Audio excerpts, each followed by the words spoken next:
The king married the beautiful princess to a white dog. Much to everyone's surprise, they got along very well. In less than a month, the princess was pregnant with 8 litters. They decided to leave the city. However, before half a year had passed, the princess gave birth to 8 half-human, half-dog children in quick succession. People call these creature-like beings fuse, although they have human-like characteristics, but when their beastly nature takes over, they transform into something resembling hyenas. They didn't consume regular food, but fed on human essence, sparing not even the elderly and children. The people in the city were in a state of panic. The royal family was humiliated as a result, and a decision was made to begin hunting down these 8 fuse. A bounty was placed, with promotions and titles for any official who could capture a fuse, and 10,000 gold coins for any commoner, with the hefty rewards offered. Soon 6 fuse were hunted down by individuals. Among the hunters was the green-haired samurai Makawari, who single-handedly killed 2 fuses, with his reward in hand. Makawari was about to revel in luxury. However, he encountered a masked man who attacked him without a word. Swift and agile, the assailants swiftly blinded one of Makawari's eyes. Makawari's comrades rushed to the scene, cornering the masked man in an alley. Suddenly, the assailant transformed, sprouting beastly claws from his right hand, fatally impaling his attackers and devouring his essence. He, too, was a fuse. The masked man knew it was not safe to stay in the area, so he jumped onto the rooftops to leave. Unwilling to let him go, Makawari rallied his men to pursue the masked man. However, during the escape, he accidentally knocked over a girl, and at that moment, Makawari caught up. He immediately ordered his men to swiftly attack. The masked man casually picked up the girl's arquebus from the ground and engaged them in intense combat. These individuals were no match for him,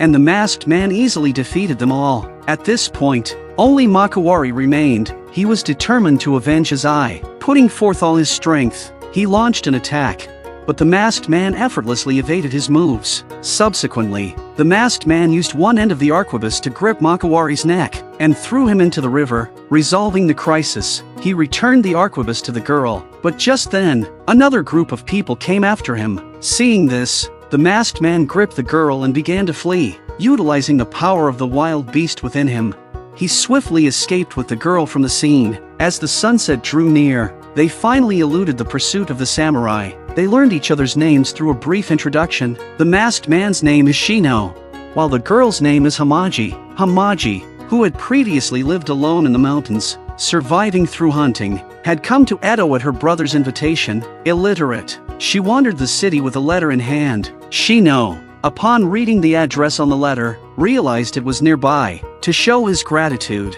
he decided to help Hamaji find her brother. Along the way, Hamaji wanted to say that Shino's gray hair looked like dog hair, but she didn't mean to mock him. She thought it was beautiful, and that made Shino think she was a very interesting girl. In their brief time together, they left lasting impressions on each other. But Hamaji didn't know Shino was one of the reasons her brother had called her to this place. Soon, they arrived at their destination. Following Shino's gesture, they reached the address mentioned in Hamaji's brother's letter, where she finally reunited with her long-lost brother, Dusetsu. Tears of joy flowed between the siblings, reuniting after many years. When Hamaji attempted to thank Shino, she found him already vanished. Dusetsu brought Hamaji to the place they were staying. What surprised her was that, in the vast city of Edo, Dusetsu's residence was quite humble. Yet, Hamaji found herself quite fond of it. Through the skylight, she could see a small bridge over running water and the evening glow of cherry blossoms. A single man's home now housed a girl, and the neighbors all came to see the commotion. Everyone was very welcoming to this girl from the mountains, especially the boatmen in the area. She would go around selling food by boat every day. She told Hamaji that unlike the mountains, resources were scarce here, and without money, life would be difficult. However, Dusetsu had other plans. He decided to take Hamaji out the next day, to use her hunting skills to hunt down fuse, so they could claim a hefty reward and live a prosperous life. The next day, Dusetsu disguised Hamaji as a man and began preparing to hunt fuse. On the way, Dusetsu explained to her that while fuses appeared human, they had 3 distinct features, emitting a beastly aura, possessing fangs, and bearing a peony mark on their bodies. Under normal circumstances, fuses couldn't be killed, but decapitation was the only way to truly end them. Dusetsu led Hamaji to the renowned courtesan street, filled with a variety of women. Before they could advance far, an old lady dragged Dusetsu into an alley. The old lady told him there was a stunning beauty today. Upon hearing this, Dusetsu immediately became interested and decided to rest here for a moment. Dusetsu, however, was scared out of his wits. The so-called beauty was none other than the old lady just now. Dusetsu fled for his life in terror, and Hamaji, on her first visit to the city, was already captivated by the scene before her.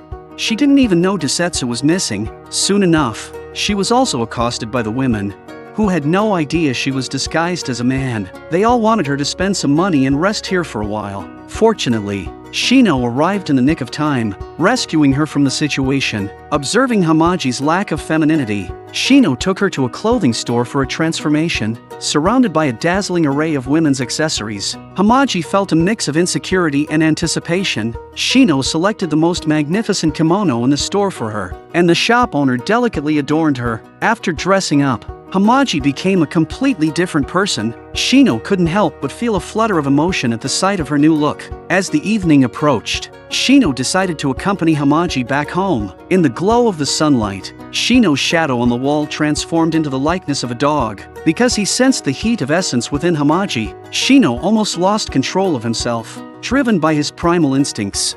But Hamaji's timely words interrupted his animalistic urges. Shino asked if there was someone important in her heart, perhaps already developing feelings for this innocent girl. He escorted Hamaji to the city gate for their farewell. Amid their few encounters, an ambiguous affection had already sprung up between them, unaffected by the people around them who were like scarecrows. At this moment, Dusetsu also found Hamaji, and informed her that the street was about to hold a procession for the Oiran. Itaejuru, the first Oiran of the street. The men in the city crowded the streets to catch a glimpse of her beauty. Dusetsu quickly joined the throng, squeezing through the crowd. However, Hamaji, standing outside, couldn't see anything. To broaden Hamaji's horizons, Dusetsu took her hand and pulled her into the crowd, but he didn't realize that he was pushing too hard.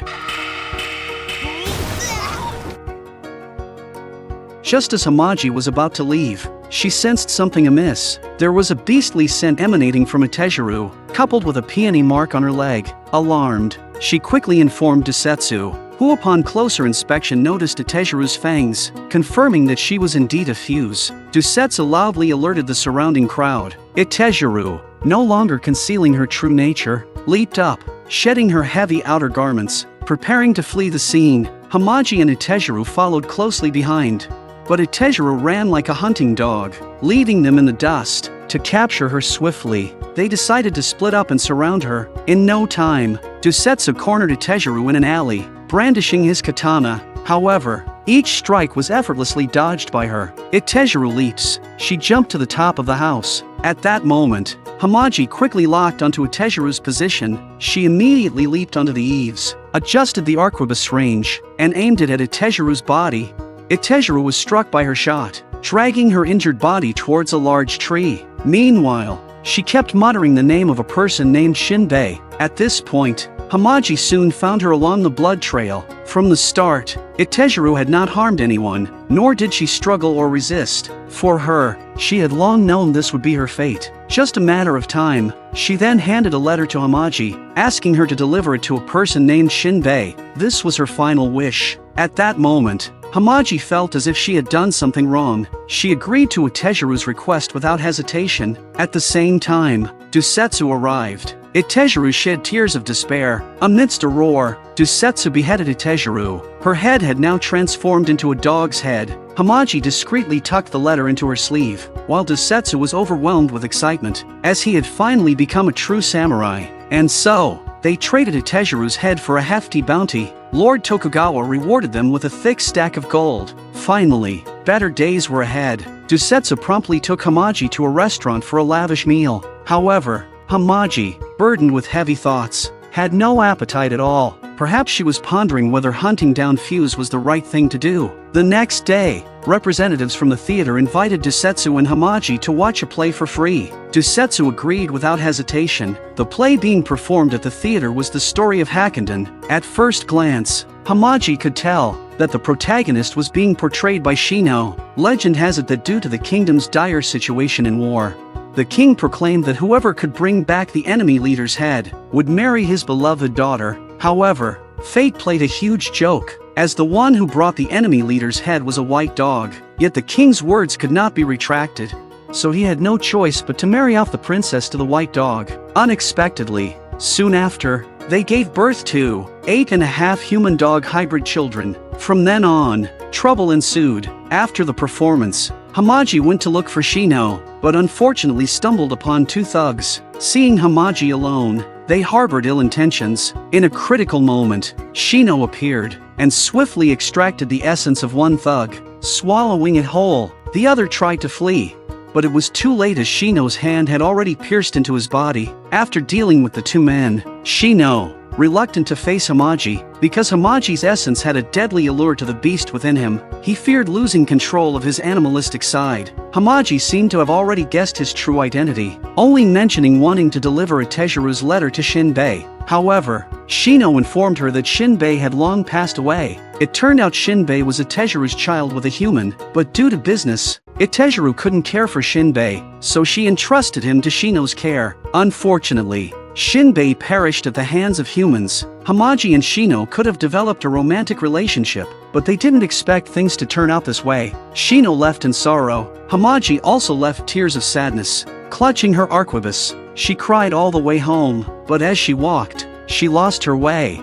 Setsu, seeing that Hamaji still hadn't returned home, enlisted the help of his neighbor to search for her. Lost, Hamaji crouched in a corner when Mito happened to pass by and rescued her. Mito was a young writer. She and Hamaji had previously met by chance on the street and become friends. Since no one would receive Itejiru's letter, Hamaji asked Mito to read it aloud. The letter was filled with Itejiru's deep maternal love for her son, Shinbei. On the other side, ever since Makawari had his eyes blinded by Shino's identity was exposed. In retaliation against Shino, Makawari conspired with the Lord's officials to set a trap in the theater where Shino was performing, waiting for Shino to fall into their scheme, but Shino had already seen through their plot. As soon as he arrived at the theater, the Lord's officials surrounded him, with Makawari emerging from below the stage. Unwavering, Shino faced the situation head-on. As Makawari launched his attack, Shino transformed his arm into a beastly limb,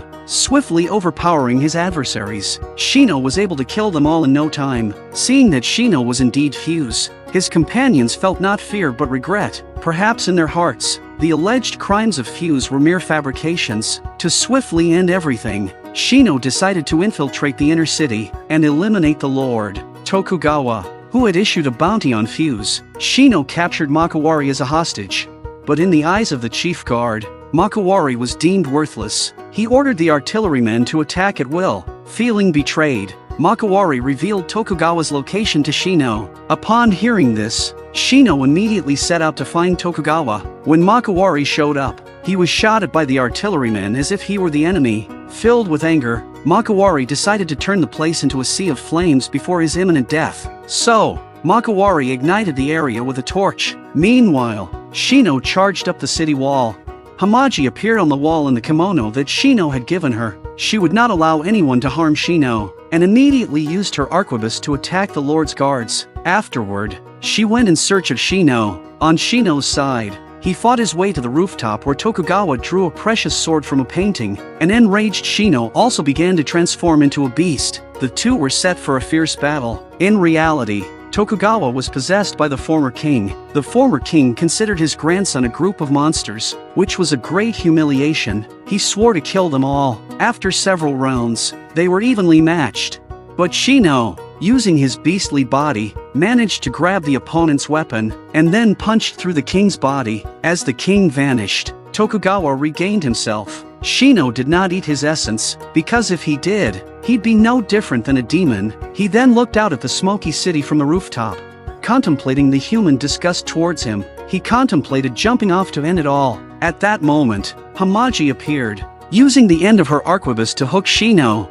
She handed him the letter and told him Itejiru and Shinbei had never consumed human essence. Shino took the envelope. Seizing the opportunity, Hamaji pulled him back. She knew that Shino refrained from consuming Tokugawa's essence for her sake. With an explosion, Hamaji's hair fell loose, and in her gentle eyes, there was deep affection. She told Shino that if he felt immense pain, she would let him consume her essence. Shino embraced her tightly, and this warmth transformed him back into his human form. The two held each other tightly. The long-suppressed emotions caused Shino to let out a roar of anger. This roar seemed to move the heavens, and suddenly a heavy rain began to fall. The city, engulfed in flames, was thus saved. Later, to avoid further trouble, Shino left the place. Hamaji found Mito and asked her to teach her how to read, so that she could correspond with Shino. A year and a half later, Dusetsu also had his own child, and the city returned to its former tranquility. Hamaji often wandered the streets, with a red camellia flower in her hair. Meanwhile, Mito turned the events into a novel, but was unsure how to end it, so she sought out Hamaji, who gave her some good news. She had received a reply from Shino. The conclusion to this correspondence might just be the most beautiful ending since ancient times. In any kingdom, there have been many legends of humans and beasts, some deeply moving, some heart-wrenching, but no matter what, they all reflect humanity's yearning for the good and beautiful. Seeing the friends at the end of the video, you must have enjoyed this video. Thank you for watching. See you in the next video.